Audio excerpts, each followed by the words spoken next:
Ladies and gentlemen, the very word secrecy is repugnant in a free and open society, and we are, as a people, inherently and historically opposed to secret societies, to secret oaths, and to secret proceedings.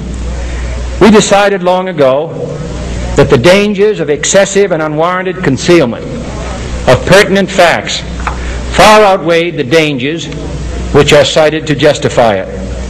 Even today, there is little value in opposing the threat of a closed society by imitating its arbitrary restrictions.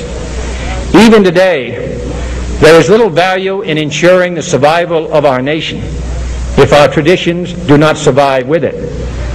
And there is very grave danger that an announced need for increased security will be seized upon by those anxious to expand its meaning to the very limits of official censorship and concealment. That I do not intend to permit to the extent that it's in my control.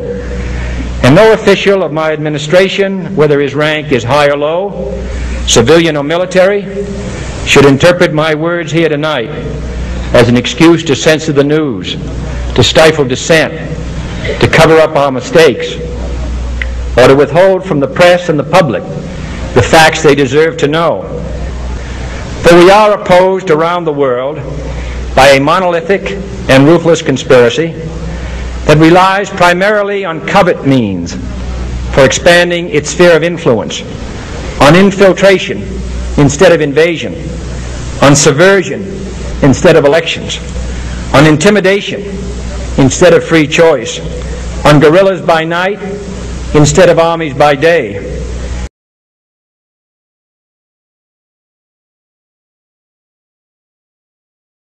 It is a system which has conscripted vast human and material resources into the building of a tightly knit, highly efficient machine that combines military, diplomatic, intelligence, economic, scientific, and political operations. Its preparations are concealed, not published. Its mistakes are buried, not headlined. Its dissenters are silenced, not praised. No expenditure is questioned, no rumor is printed, no secret is revealed. No president should fear public scrutiny of his program, for from that scrutiny comes understanding, and from that understanding comes support or opposition, and both are necessary. I am not asking your newspapers to support an administration, but I am asking your help in the tremendous task of informing and alerting the American people. For I have complete confidence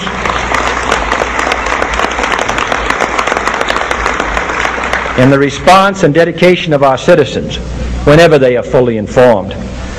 I not only could not stifle controversy among your readers, I welcome it. This administration intends to be candid about its errors. For as a wise man once said, an error doesn't become a mistake until you refuse to correct it. We intend to accept full responsibility for our errors, and we expect you to point them out when we miss them. Without debate, without criticism, no administration and no country can succeed, and no republic can survive. That is why the Athenian lawmaker Solon decreed it a crime for any citizen to shrink from controversy. And that is why our press was protected by the First Amendment, the only business in America specifically protected by the Constitution, not primarily to amuse and entertain, not to emphasize the trivial and the sentimental, not to simply give the public what it wants, but to inform, to arouse, to reflect, to state our dangers and our opportunities, to indicate our crises and our choices, to lead, mold, educate, and sometimes even anger public opinion. This means greater coverage and analysis of international news, for it is no longer far away and foreign, but close at hand and local.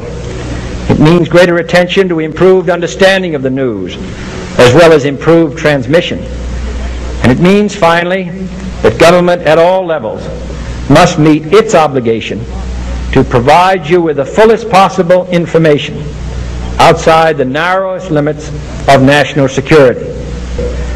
And so it is to the printing press, to the recorder of man's deeds, the keeper of his conscience, the courier of his news, that we look for strength and assistance, confident that with your help, man will be what he was born to be, free and independent.